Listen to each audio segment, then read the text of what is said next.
अगर जो संसार को सत्य मानते हैं, उन चीजों को अपने आप में फंसा लेते हैं, तो वो लोग जिसने धन इकट्ठा किया, बड़े बड़े महल मकान बनाए, बड़े बड़े उन्होंने और कारखाने लगाए, धन दौलत बैंकों में छोड़ के गए, उनके साथ क्या गया? कर्म तो उन्होंने अच्छा नहीं किया ना।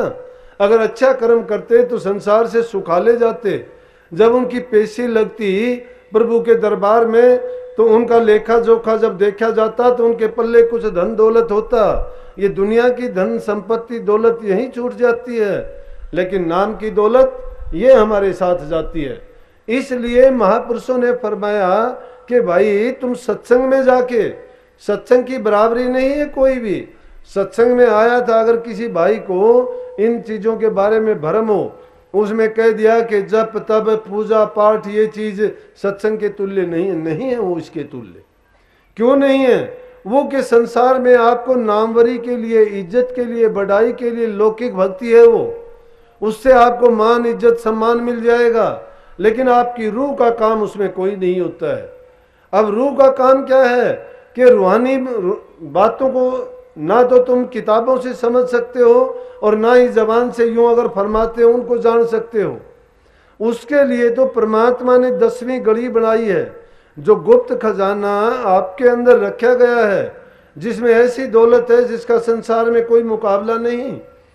शरीर में यूं तो 9 दरवाजे जाहिर में हमें दिखाई देंगे, लेकिन जो असली चीज है, जो बेशकीमती चीज है, उसके लिए गुप्त गली है, गुप्त रास्ता है। और वो गुप्त रास्ता ऊपर की तरफ जाता है। जब पिंड शरीर को छोड़ के हम ऊपर के देशों में जाएंगे, 6 मंडलों से ऊपर, वो आध्यात्मिक दर्जों को जब तय करते हुए सुखमना नाड़ी के जरिए जो जो ऊपर चलते चले जाएंगे, तो उन मंडलों में अलग अलग जगह दर्जों में जब पहुंचते चले जाएंगे, वहां का हमें बोध भान ज्ञान होता चला जाएगा। और उन दर्जों को जो जो तय करेंगे, उतने तक हमें ये पता भी लगता चला जाएगा कि किस जीव के किस मंजिल तक कौन से कर्म थे और हमने क्या पा लिया। वो अभी नहीं होगा, 1-2 दिन में नहीं होगा, जल्दबाजी में नहीं होगा। कितने प्रेमी आके, काफी लोग कहते हैं मुझे कि मेरे से ध्यान नहीं बनता, मेरा सुमरण नहीं होता, मेरी सूरत नहीं लगती है। क्यों नहीं लगती है? मन आपका भटका हुआ है, आज से नहीं सदियों से भटका हुआ है। मन का टिकाव नहीं है। मन जब टिक जाएगा, मन हमने दे रखा है किसको? संसार को। संसार की कामनाओं में मन को फंसा रखा है। हमने जो जाड़ा बना हुआ है, उस जाड़े में मन फंसा हुआ है, छोड़ना चाहते ही नहीं है। अरे जिसका जहां मन फंसा हुआ है वो वहीं रहेगा, उससे बाहर नहीं निकल पाता। हाँ, उससे निकलने का एक ही है कि उन बंधनों को तुम काटते चले जाओ या कोई दूसरा काट दे, वो जाल टूट जाएगा, तुम आजाद हो जाओगे। लेकिन हम तो क्या करते हैं? हम तो चिल्लाते हैं, सोचते हैं ये तो हमने अपनी हालत कैसी बना ली कि जिस प्रकार से किसी एक संकरे द्वार के मटके में चने रखे हुए हैं और बंदर ने उसमें हाथ डाल के उन चनों को उठा लिया, क्योंकि उसको खाने की जरूरत है, और वो उनको लेना चाहता है, हाथ को डाल दिया उसमें और उनको चने उठा के मुट्ठी उसने बेच लिया। अब हाथ निकालना चाहता, हाथ निकलता नहीं है। और वो समझता है कि इस मटके ने मेरा हाथ पकड़ लिया क्योंकि मैंने चने उठा लिए, और वो एक जगह से दूसरी जगह भागता फिरता है, चिल्लाता है कि मेरा हाथ नहीं छोड़ता ये, लेकिन वो चने नहीं छोड़ता। अगर वो चने छोड़ दे तो उसका हाथ अपने आप छूट जाएगा।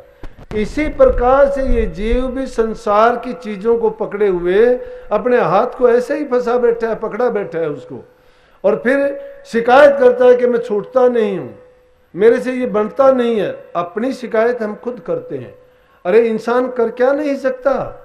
जिन इंसानों के आप जिक्र करते हो, जिनके नाम लेते हो, जिनके गीत गाते हो, उन्होंने ऐसा ही किया था। आप जैसे इंसान थे, उनकी कोई चीज ज्यादा नहीं थी, लेकिन उन्होंने क्या किया? उन्होंने अपने मन को एकाग्र किया। वो अपने गुरु के वचन की आज्ञा में चले, उन्होंने जो कहा उस पर पूरा विश्वास श्रद्धा लाके और उसकी कमाई की। जो जो उनकी कमाई करते चले गए, मन पुख्ता होता चला गया, बंधन कटते चले गए और वो आजाद हुए। और उनकी आंखों में जो जाड़ा लगा हुआ था ज्ञान का, जो चश्मा चढ़ा हुआ था माया का, वो जो जो हटता चला गया और ये संसार के कार्य उसको साफ नजर आते चले गए। जब उसको साफ नजर आए तो पता चला कि नाम सत्य है, जग झूठ है। लेकिन हम क्या मानते हैं? हम संसार को सत्य मानते हैं, नाम को झूठा मानते हैं। नाम को झूठा क्यों मानते हैं? मन उधर हमारा जाता ही नहीं है, कोशिश करते भी नहीं है। हम सिर्फ अपने आप को तकलीफ नहीं देना चाहते। साधना करना चाहते हो तो तप की जरूरत पड़ेगी, त्याग की जरूरत पड़ेगी और साधना की जरूरत पड़ेगी। इन तीनों चीजों में अपने आप को जब लगा दोगे, तप के लिए क्या है कि अपना आराम और सुख जब तक नहीं आप त्यागते हो तो ना तो किसी दूसरे को आप सुख दे सकते हो और ना ही कभी आपको सुख मिल सकता है। संसार की जिन चीजों को आप प्राप्त करते हो, जिनको पकड़े बैठे हो, उनकी तासीर सुख देने वाली है ही नहीं। जिस सुख को हम सुख मानते हैं वो सुख थोड़े दिन के बाद, थोड़े समय के बाद दुख में परिवर्तित हो जाता है। सोचते हैं हम कि इसमें आनंद मिलेगा, आनंद नहीं मिलता। कुत्ते की हड्डी है वो। जिस प्रकार से किसी कुत्ते को एक सूखी हड्डी मिल गई और उस हड्डी को लेके वो एक गुप्त स्थान पे जाके उस हड्डी को चबाता है। गुप्त स्थान पे क्यों जाता है? वो समझता है मुझे बहुत बढ़िया चीज मिली जिससे मेरा पेट भरेगा, लेकिन है वो सूखी हड्डी, उसमें कुछ भी नहीं है। और वो छिपके क्यों? कि कभी कोई देख ना ले, कभी कोई छीन ना ले तेरे से। और जब उसको छिपके चबाता है तो उस हड्डी में कुछ भी नहीं है, उसी के मसूड़े फूटते हैं, उसी का खून निकलता है जिब्या से, उसी स्वाद को लेके वो सोचता है कि मुझे आनंद जो मिलता है वो इस चीज में मिलता है। इसमें जो हड्डी है उसको चूसता हूं, उससे खून आता है, खून उसका नहीं है। अपने ही खून को चूस के वो सोचता है मुझे आनंद इसमें आ रहा है। इसी प्रकार से जीव भी संसार में अपना अहित करता है। उन बुराइयों में फंस के अपने ही खून को चूस के ये सोचता है ये विषय विकार संसार के ऐसे हैं। विषयन से जो रहे उदासा, परमार्थ की जामन आशा, धन संतान प्रीत न जाके और खोजत फिरत सद्गुरु जाके। जिनके परमार्थ की जिसकी आशा नहीं है, विषयों से जब तक आप उदास नहीं होते हो, आपका चरित्र अच्छा नहीं है, आप काम में, क्रोध में, लोभ में, मोह में, अहंकार में, अरे काम के कीड़े बने हुए हो। हर प्रकार से ये नहीं होता कि शरीर से ही करते हो, मन से भी बुरे हो, ख्याल से भी बुरे हो, करनी से भी बुरे हो। हमारे शास्त्र तो कहते हैं मन, वचन और कर्म से 10 प्रकार के दोष करते हैं। और मन, वचन और कर्म से जो पवित्र हो जाता है वो जीवत इसी जीवन में देख लेता है। इसीलिए संतों ने कहा है कि जीवत मृतक होए रहो। और जीवित मृतक कब हो जाओगे? कि सब कुछ देखते हुए, सब कुछ तुम्हारे पास होते हुए, सारे पदार्थ होते हुए भी उनका त्याग कर दोगे। उन पदार्थों को ये नहीं समझोगे कि हमारे भोगने के लिए हैं या ये हमारे लिए बने हैं। ये हमने अपने जीव के स्वाद के लिए, जो सिर्फ रोग बढ़ाने के सिवाय कुछ नहीं करते हैं। इंसानियत के दुश्मन बने हुए हैं लोग। आज अगर देखते हो तो खाने में, पीने में तुम कोई भी चीज देते हो, इंसान के जीवन की कीमत नहीं है। हर जगह धोखा है। किसके लिए करते हैं वो धोखा? माया के लिए। कौन सी माया? चंद पैसे के लिए। क्या करेंगे पैसे का? सिर्फ पाप इकट्ठा करेंगे और कुछ भी नहीं। अगर इंसान इस बात को समझ जाए और जान जाए तो वो अपना जीवन सफल बना सकता है। लेकिन कभी भी ये नहीं सोचता जो इंसान जैसा करता है उसको वैसा जरूर भरना पड़ेगा, चाहे वो लाख कोशिश कर ले। अगर किसी ने अपनी जिंदगी में किसी का बुरा नहीं किया, मैं दावे के साथ कहता हूं उसका बुरा करने वाला पैदा नहीं होगा। अरे कीचड़ से कभी कीचड़ साफ नहीं होता, गंदगी से गंदगी को साफ करते मैंने कभी नहीं देखा। पाप को कभी भी पाप से नहीं मिटाया जा सकता। अगर पाप को मिटाना चाहते हो तो धर्म का रास्ता अपनाना पड़ेगा। झूठ को अगर मिटाना चाहते हो तो सत्य के मार्ग पर चलना पड़ेगा। जब तुम धर्म के मार्ग पर चलोगे, गंदगी को सफाई करने के लिए सफाई की तो जरूरत पड़ती है, सफाई के बिना कुछ भी नहीं है। इसलिए मैंने कहा कि जो इंसान जैसा करता है, क्यों? कर्म का फल मिलता है। यहां प्रकृति का नियम है पक्का। क्या बताऊं कि भोली सी बहन है अपने राजस्थान की, उनकी निमड़ी वाली में शादी 4 बहन ब्याह रखी है। यह हाजिर की बात बता दूंगा, हमारे मन में भी विश्वास नहीं होता है। रोजाना की घटना कितनी होती है ऐसी। तो क्या हुआ कि उसका जमाई बेचारा किसी झूठे केस में फंस गया और मुकदमा क्या, फौज में नौकरी करता था, छुट्टी आया हुआ था, झगड़ा हुआ, बैर ईर्ष्या में उसका भी नाम लिखवा दिया, वो फंस गया बेचारा। अब गरीब लोग हैं अपने यहाँ, ज्यादा क्या है उनके पास, अपना खेती का काम करके हम पेट पालते हैं, उसको क्या सहारा देखते हैं। जब तक इंसान को दुख नहीं होता, इंसान न राम को जानता है, न गुरु को जानता है, न धर्म को जानता है। जब लग जरा रोग नहीं आया, जब लग काल गिरसी नहीं काया, जब लग बिकल भई नहीं पानी बाणी, भजले रे मन सारंग पानी, अब नहीं भजी भजी कब भाई, आव अंत ना भजिया जाई, ए तेरा ओसर ए तेरी वार, और फिर नहीं पावे ऐसा ही वार। जब लग जरा रोग नहीं आया, जब तक इंसान को रोग नहीं तब तक बादशाह है वो। अपने आप को खुदा कहता है, दूसरों को कहता है तू मेरे सामने क्या है। लेकिन गुमान किस चीज का? अरे बल दरव रूप हुसन, कोठी बंगले पद प्रतिष्ठा ज्यादा दिन नहीं रहने वाली, ये किसी के पास रुकी नहीं। क्यों नहीं रुकी? कि उनकी तासीर बदलने वाली है, बदलती रहती है। लेकिन जब निश्चय कर लोगे किसी चीज पे, सकल पदार्थ है जगमाही, कर्म ही नर पावत नहीं। सभी पदार्थ इस संसार में हैं, लेकिन जो इंसान कर्म नहीं करता उसको नहीं मिलते हैं। कर्म योगी, मैंने आपको कहा कि हम कर्म योगी हैं। सच्चे दिल से निश्चय करके पूरी श्रद्धा के साथ तुम किसी भी काम में लग जाओ, परमात्मा तुम्हारी मदद करने के लिए आ जाएगा। तुम्हारा काम पूर्ण होगा, पूरी ताकत के साथ होगा। तुम देखते रह जाओगे, तुम्हारी संकल्प शक्ति हो जाएगी। जो संकल्प करोगे वही काम तुम्हें पूरा होता दिखाई देगा। तुम्हारी दृष्टि की सिद्धि हो जाएगी। ध्यान करना सीखो कि जिस पर दृष्टि डाल दोगे, जो तुम्हारी दृष्टि में चीज आएगी वैसे ही तुम्हारी सृष्टि बन जाएगी। तुम्हारे ख्यालात में जो चीज आएगी वैसा ही तुम्हारा हाल हो जाएगा। जैसा आप बनना चाहोगे बन जाओगे। अगर तमन्ना है राजा बाबू सेठ साहूकार बनने की, बनोगे। अब नहीं, अगले जन्म की करोगे तो उसमें ही बन जाओगे। चाहे मधुमक्खी में रानी मक्खी बन के आना पड़ो, बादशाह जरूर बन जाओगे। लेकिन मुक्ति का रास्ता ये नहीं है। मुक्ति होगी गुरु के नाम की कमाई करने से। जो नाम मिला है, नाम की कमाई करोगे, मुक्ति होती चली जाएगी।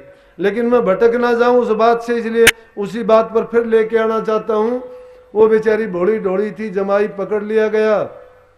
उसने क्या कहा कि उन्होंने भिवानी रहना शुरू कर रखा, एक प्लॉट लेके वहां रहते थे। लड़की थी, वो घर बैठ गई। बच्चा छोटा था, कहां जाए। जमाई था, पकड़ा गया, जेल में डाल दिया गया। जेल में डाल दिया गया तो उसको बस एक ही आसरा रहा कि अब तो महाराज जी आप ही मदद करना। कही थी ने कि जब तक जरा रोग नहीं आया। अरे दुख में सुमरण सब करे, सुख में करे ना कोई। जो सुख में सुमरण करे तो दुख का एक होए। सुख में सुमरण ना किया और दुख में किन्या याद। कहे कबीर ता दास की कौन सुने फरियाद। उसकी फरियाद कौन सुनेगा जो सुख के समय तो कभी याद नहीं करता, दुख पड़ता है तो बड़ी रटन लगाता है। लेकिन जब लाखों काम आप करते हो, खाने पीने में कोई कमी नहीं, पहनने ओढ़ने में कमी नहीं, और दुनियादारी के कामों में कभी चूक नहीं करते। अरे खुदा के प्यारे हो, जिसने इतना सुंदर शरीर दिया, इतना अच्छा जीवन दिया, इतनी बुद्धि समझ दी, कभी उसको भी याद किया करो जिसने ये आप पर इतना बड़ा एहसान किया है। उसको क्यों भूलते हो? उसको जब याद करोगे वही तुम्हारा सहाय है। उसी ने तुम्हारा काम किया था, आगे भी वही संभालेगा। ये दुनियादारी के लोग कोई मदद करने के लिए नहीं आएगा।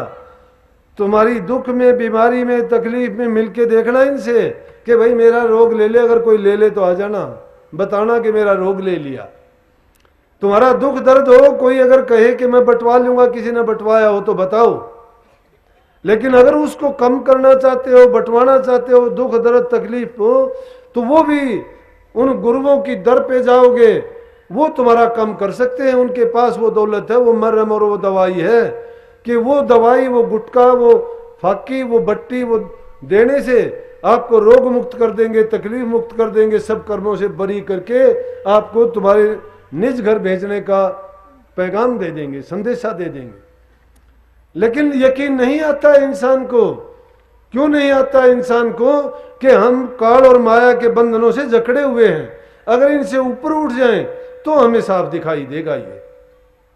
तो उन्होंने क्या किया कि रोजाना 10-12 किलोमीटर दिनोद गांव पड़ता है, वो भिवानी से रोजाना पैदल चलती और कहने लगी कि हम 12 दिन तक पैदल रोजाना सुबह बिना किन्हीं खाए पिए दिनोद धाम में मत्था टेक के आएंगे, मालिक हमारी मदद करना, हमारे जमाई का कसूर नहीं है। जो पूरी श्रद्धा और यकीन के साथ वो लगे, तुम गैल की कहानी कथा सुन के पढ़ के उन पर इतबार नहीं करते हो, कहते हो कि नामदेव की छान चबा दी, कबीर का तूने यज्ञ करवा दिया, भीलनी के तू झूठे बेर खा गया, तूने ये कर दिया, तूने प्रहलाद को बचा लिया, ध्रुव भगत को जाके वहां मदद कर दी। अरे क्यों परमात्मा मूर्ख है, उसको याद दिलाते हो ये चीजें, उसको क्यों याद दिलाते हो? तुम याद करो ना कि मालिक आपने ऐसे ऐसे के काम किए, हमारा क्यों नहीं करता, क्यों नहीं होता हमारा काम? हमारे दिल में श्रद्धा नहीं है। अगर हम करते भी हैं तो भी धोखे से बात करते हैं।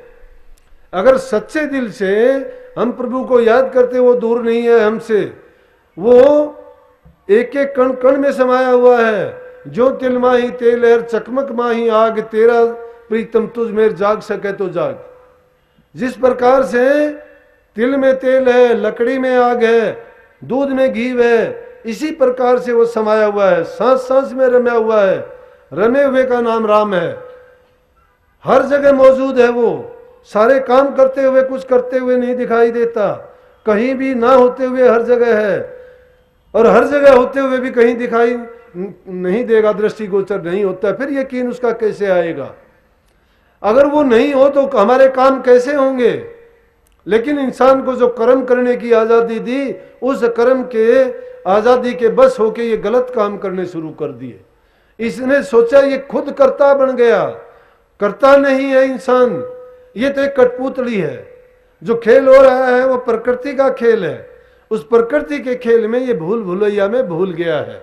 लेकिन जब संत उपदेश करते हैं, इसको सोए हुए को आके जगाते हैं, कहते हैं कि तेरी भ्रमना है, तेरी भूल है, तू भटका हुआ है, जाग, उठ, चेत, और तू सत्संगत कर, और सत्संगत में जाके तू प्रभु के नाम को जप, दुनियादारी के काम कर, जिम्मेवारी है, उनके बिना काम नहीं चलेगा। अपने कर्तव्य से ना भागो, लेकिन उनमें सबसे मुख्य काम जो है वो क्या है? हमारे हित का, जो हमारे काम आएगा वो प्रभु की भक्ति है, दूसरी कोई चीज नहीं।